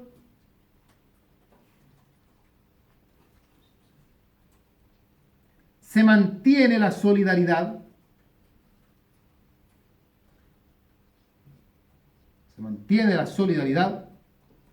y hay una subrogación entre ese codeudor no interesado y el acreedor. Se mantiene la solidaridad.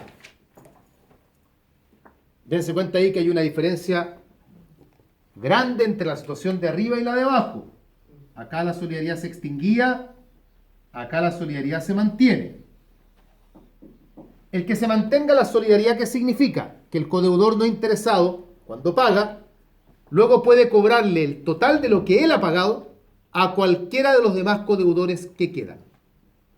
Esta es la forma que el legislador tiene de proteger, cuidar al codeudor no interesado. En el entendido que el codeudor no interesado aceptó ser codeudor por ser buena persona en el fondo. Vanessa aceptó ser codeudora por querer ayudar a sus compañeros, pero ella en realidad no estaba recibiendo nada a cambio. Y la forma que tiene el legislador, hasta cierto punto, de retribuir ese acto de liberalidad que ella ha tenido es darle a ella el derecho para que se mantenga la solidaridad y pueda, por lo tanto, cobrar el total a cualquiera de ellos. ¿Sí? Pero si le cobra cualquiera de los que los que no pagaron, Sí. ¿hay enriquecimiento sin causa? ¿Perdón? De respecto de los que no pagaron, Es que aquí en el ejemplo paga uno nomás. O sea, todos los demás no pagaron, como dice usted. No, pero entiendo, compañera. Por ejemplo, cuando le cobra a los que están interesados, después los interesados se tienen que arreglar entre ellos. Es que vuelve a haber solidaridad. La solidaridad se mantiene, entonces después habrá que ver quién paga. ¿Ves? Porque se mantiene, Vanessa me pagó a mí. Pero ahora ella es la acreedora y sigue habiendo solidaridad. Ella le cobrará a los demás. Le cobra el total a Natalie. Natalie le paga. Los demás, efectos de la solidaridad. Los demás tendrán que ajustar cuentas con Natalie. Se van encadenando los efectos ahí simplemente. Eso es lo que va pasando. Profe, ¿la acción que tienen ellos se llama la de reembolso? Hay acción de reembolso, tienen acción de reembolso y también tienen las acciones que la acreedora haya tenido. Eso no se sabe qué acciones tendrá el acreedor porque eso habría que verlo caso a caso. ¿y si pagan dos simultáneamente? Es que no pueden pagar dos simultáneamente el total porque si no habría enriquecimiento sin causa para el acreedor. No, pero si uno paga su parte, por ejemplo, No hay problema con eso. y el otro que es no interesado pagó el total. Habrá que sacar cuenta ahí para ver cuánto cobra el no interesado. Eso es lo que pasa en ese caso. Rocío está preguntando algo que no tiene mucho que ver con lo que estamos hablando. Dice, se transmite la solidaridad activa, pero no la pasiva. De la activa no estamos hablando. La pasiva sí se transmite. Ella está ahí. No sé por qué aparece eso. Bueno, sigamos. Pregunta 41. ¿Qué ocurre si un codeudor queda en insolvencia, cae en insolvencia, o queda sometido a procedimiento concursal? Ya no decimos ya que cae en quiebra, esa era la terminología antigua, hoy día queda sometido a procedimiento concursal. ¿Qué ocurre? ¿Qué sucede en ese caso?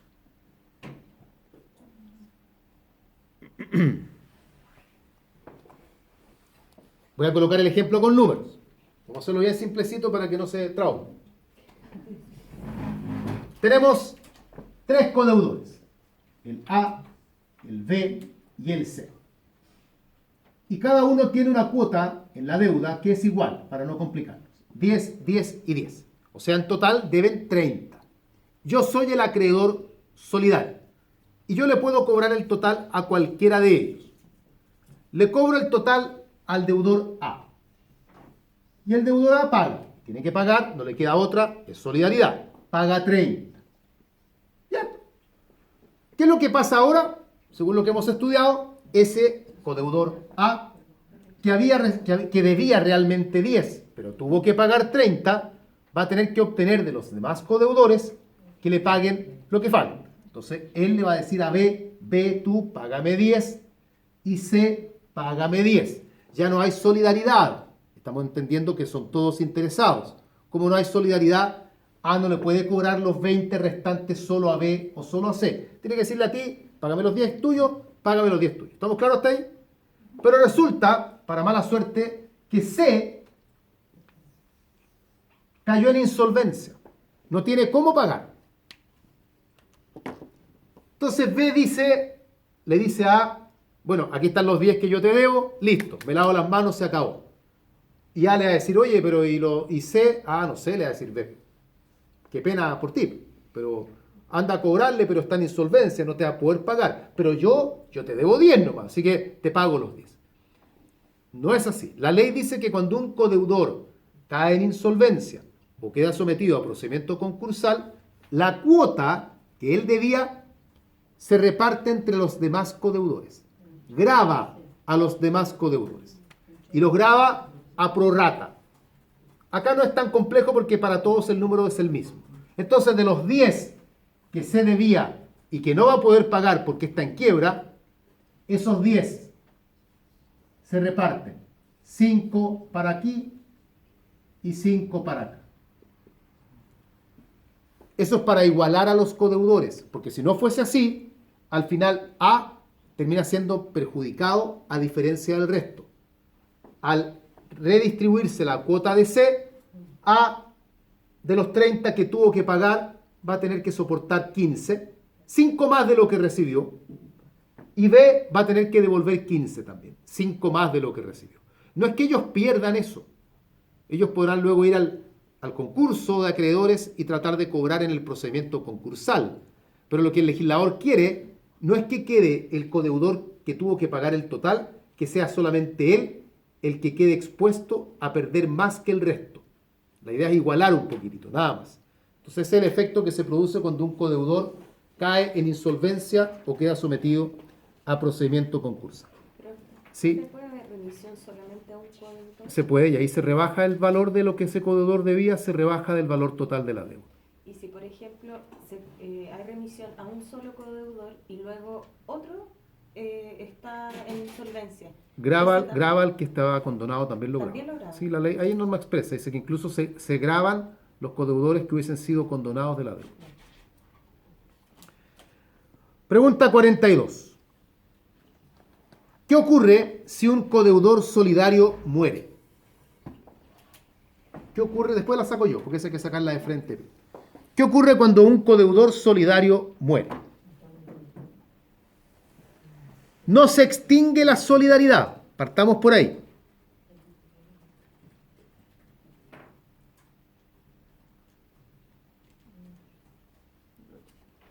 Pero hay que entender lo siguiente.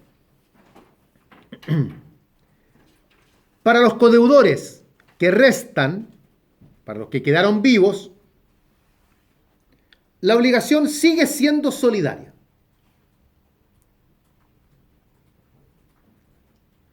Yo tengo allá, en la parte de allá de la sala, a 4 codeudores solidarios. Se murió uno, tengo otros 3 a los que les puedo cobrar el total todavía porque la solidaridad se mantiene. Ahora bien, los herederos del codeudor que fallece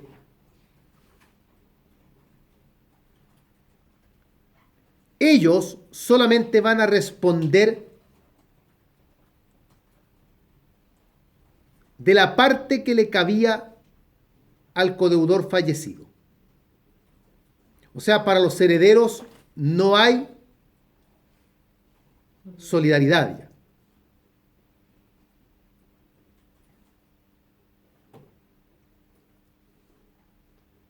O sea, si yo pretendo cobrarle el total de la deuda a un heredero, ese heredero me va a decir, yo no pago el total de la deuda, yo pago solamente la parte que le correspondía a mi causante. A menos que por testamento se transmita la solidaridad. Eso sí podría pasar porque no está prohibido por ley, entonces queda entregado a lo que es la autonomía de la voluntad, que ese codeudor solidario, esto es muy poco probable, pero haya dejado testamento y en el testamento haya dicho que él transmite la solidaridad de sus deudas. 43. Estamos llegando al final. ¿Puede el acreedor renunciar a la solidaridad? Sí, el acreedor puede renunciar a la solidaridad. Puede renunciar a la solidaridad. Y va a renunciar o puede renunciar de forma expresa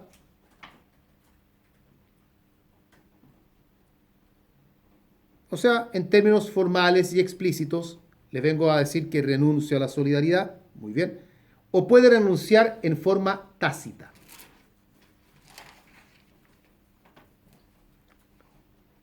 El código entiende como renuncia tácita el que el acreedor le cobre a cada codeudor su parte.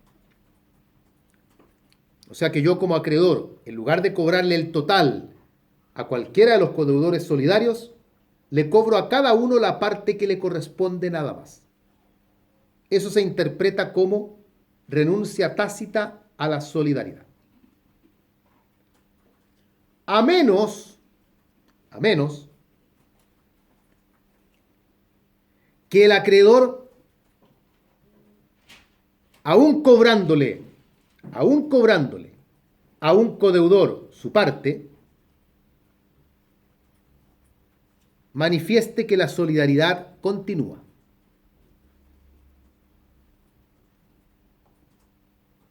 O sea, yo le puedo cobrar el total a Natalie. Pero yo le digo a Natalie, Natalie, págame solamente el dinero que yo te presté. Págame solo tu parte. Pero yo hago presente que la solidaridad de todas formas se mantiene.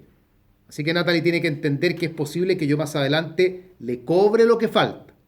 Esa figura en que el acreedor cobra una parte solamente, pero deja de manifiesto que la solidaridad se mantiene, eso se llama reserva de la solidaridad.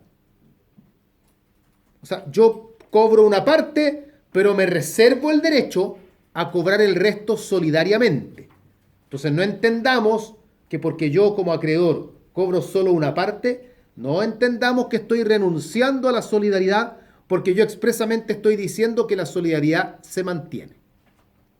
Llegamos a la última pregunta que está respondida ya. Pregunta 44. ¿Qué es la reserva de solidaridad? Es aquella manifestación en que el acreedor, aun cuando no cobra el total de la deuda, declara que la solidaridad se mantiene. El acreedor decide cobrar una parte solamente de lo que se le debe, pero declara, deja de manifiesto que la solidaridad no por ello debe entenderse extinguida, sino que por el contrario la solidaridad se mantiene. ¿Tiene algún requisito? El único requisito es que tiene que expresarse.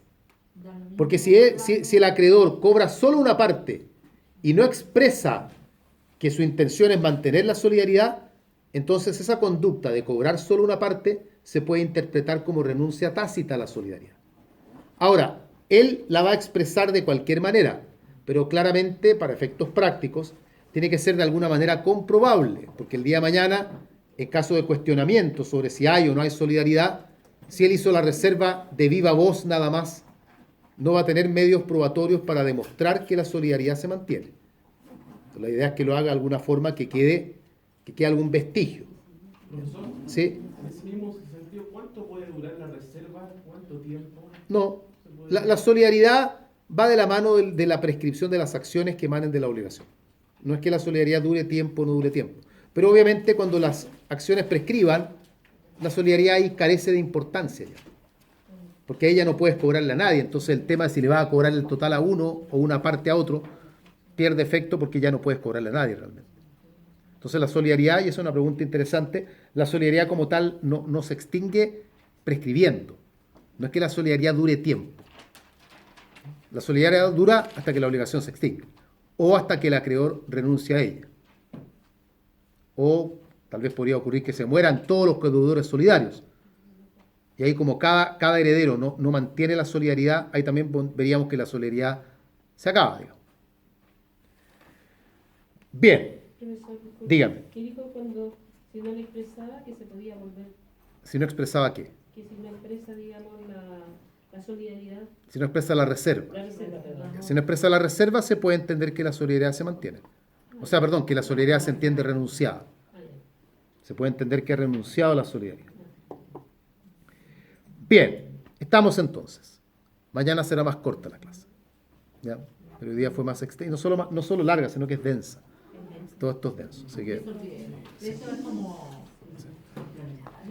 esto es bien denso. Así que Mañana seguimos en las obligaciones. sí, quedan 2 clases de obligaciones. Hay que entrar a los efectos ya. Indemnización de perjuicios, todo eso.